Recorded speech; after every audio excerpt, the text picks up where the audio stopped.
Hi guys, welcome back to the channel. Today's video is really interesting and it's very juicy. It's a long awaited video on accommodation. So I promised a long time ago that I was going to film a video on accommodation, particularly based off of a video.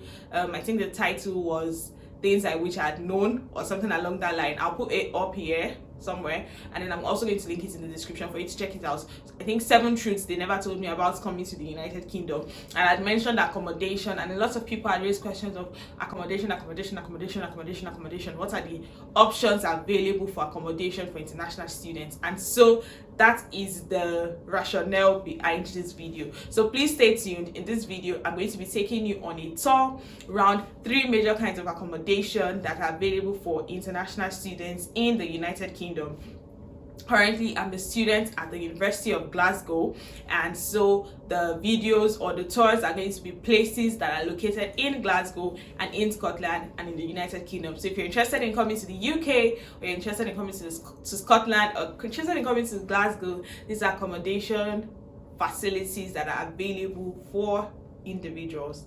If you'd like to know more, definitely keep watching.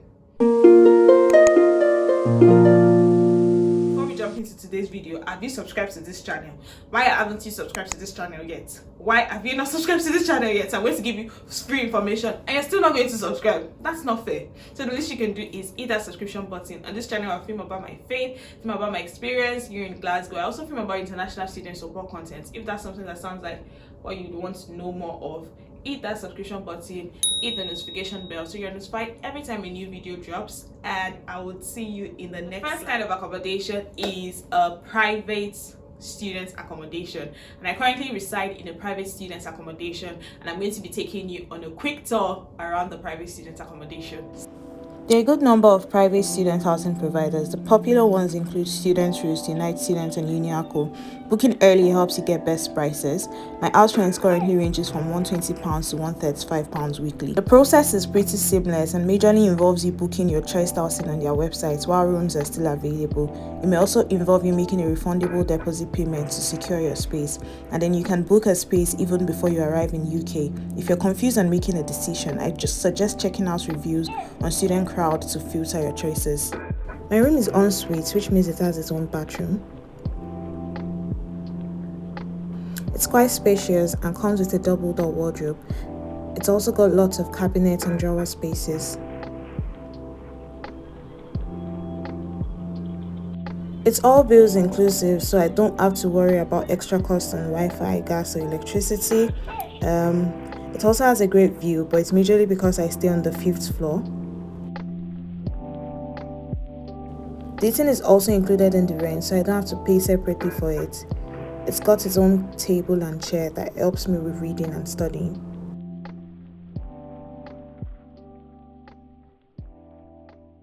Now to the bathroom, which is also located in the room. The door has its own coat hanger. There's a nice shower area and a very good and running functional water closet. There's also the bathroom sink and another bathroom mirror. So that is pretty much the entire space that is available within the bathroom, which is also located in the room. And this is the outlook of the room with the bathroom. Moving on to the kitchen. The kitchen is a communal area in the flat, and I share the flat with 4 other persons, so this is the space available. There's also the great view over the window and across the road. The kitchen has a microwave, a bread toaster, and an electric kettle. This might not always be the case in all private housing, so I just had to put that out there. There's also an electric stove with about 4 burner spaces and an oven, so that's what we cook with, and the heat extractor as well. There are a good number of kitchen drawers and cabinets as well, which we split and share amongst ourselves, so that doesn't cause much of a problem. The downside might be having to share such a space with lots of people, as you can see from what's going on in the dining area here.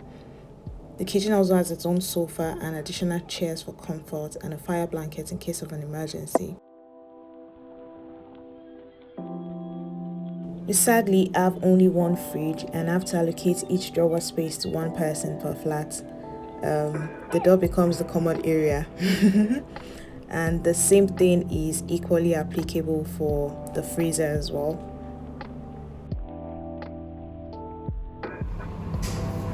To the laundry room, which is located in another building in my accommodation, it's run by Circuit Plus, and it costs £3.30 for a wash circle and £1.80 to dry. There are 18 washers and dryers in all. The major pros of staying in a private student accommodation, as you can see, is one, it's en suite. I like that. Sweet. One is en suite. You get your bathroom and your toilet in the same private area as you. You get to use a common kitchen area with other people. The kitchens are usually big, usually in quotes, depending on your private housing provider. And 3, your parcels are delivered at the reception, and there's always someone that is available to pick it up for you or to sign in for you.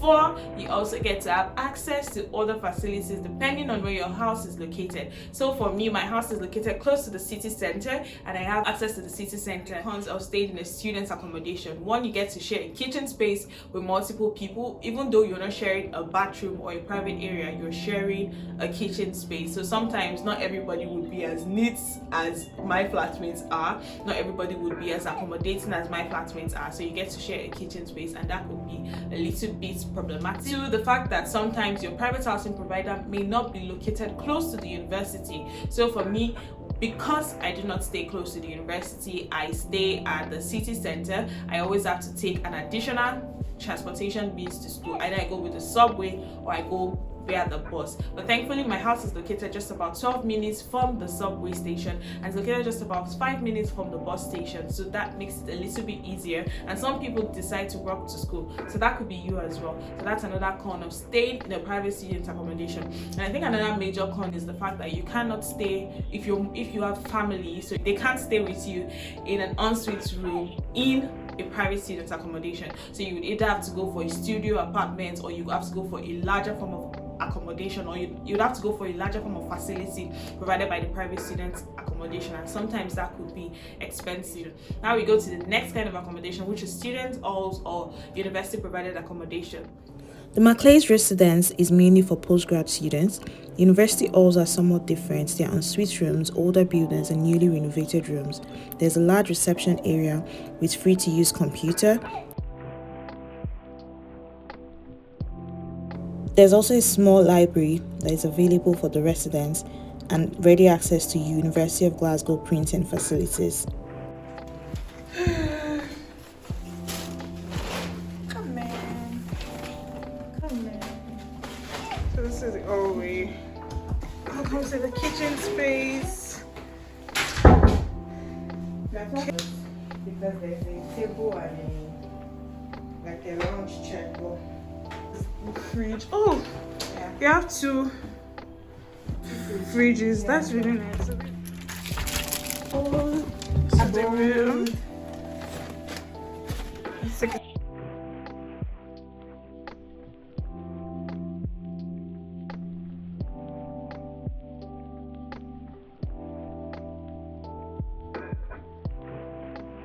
Okay, and they also have shelves.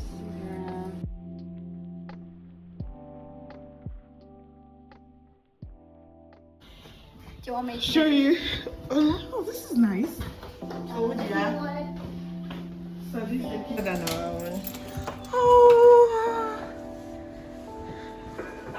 this is the kitchen.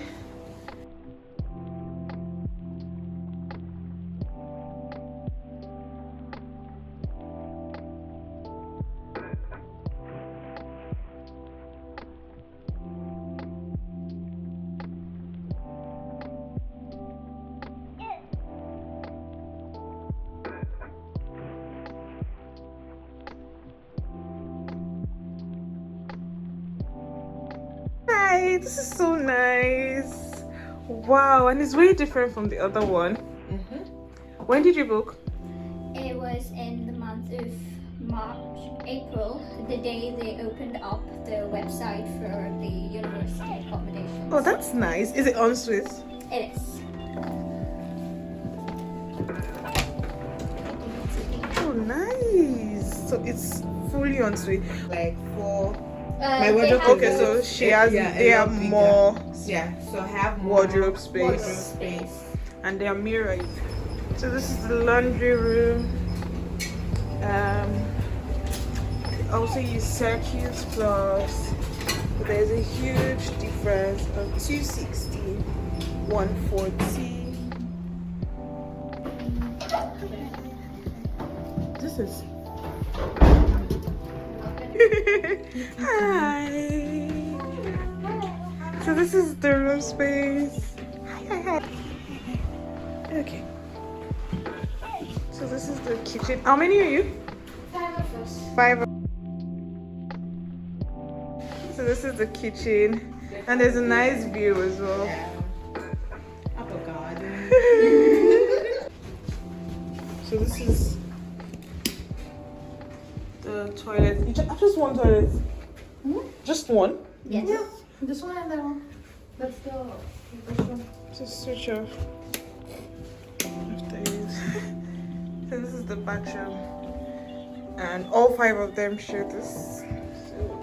I think the major pros of the university student accommodation is the fact that it's so close to the university. But if you do not have classes every day, this might not really be a factor for you. But if you have classes every day, this might be something you want to check out.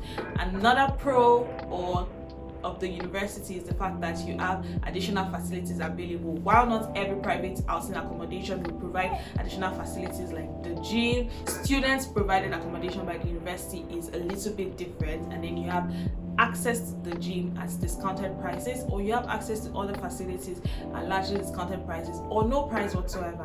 So that is another factor you may want to consider. The major cons of staying in the university students accommodation is the fact that the rooms are pretty smaller.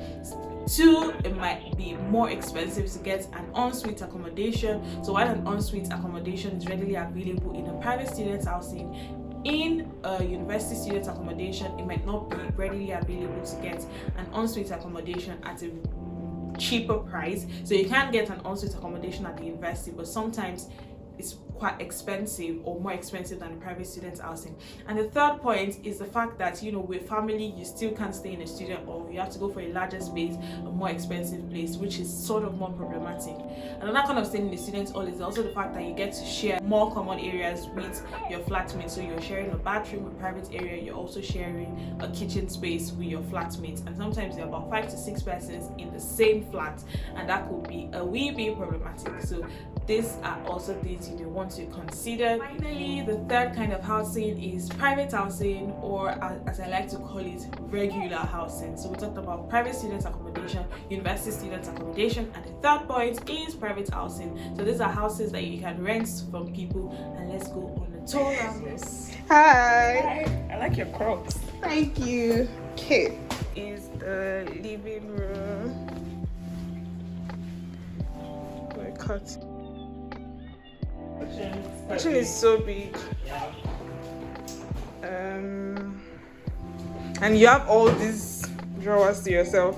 Like, Or like some of us are sharing. I've not even used half of. And there's a mirror. Yeah, this is actually the fridge. Oh, it's the Jesus. Oh, this So is this nice. is the fridge, and then there's like a small Freezer. And she has all the space to herself. So Yeah. for those of us who are in student accommodation are sharing. I'm sorry. Also, Okay. quite spacious, I guess. This is the bedroom to herself.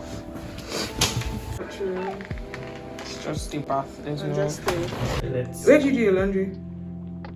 the washing machine. Then So for laundry, do you pay? No. So your laundry is free. Like you just pay with your lights if you use your light bill. So you just pay. No, like this one. So my house is gas central heating. Yeah. Okay. So if there's a boiler here. Okay. This is the boiler, so I can turn it on and then turn on the heating, and then this in-house display helps me monitor like what I'm spending in a day. Oh. So far I've spent like £1.03. So we have like electricity and then gas. So basically this is gas. I just have to turn it on, and then yeah.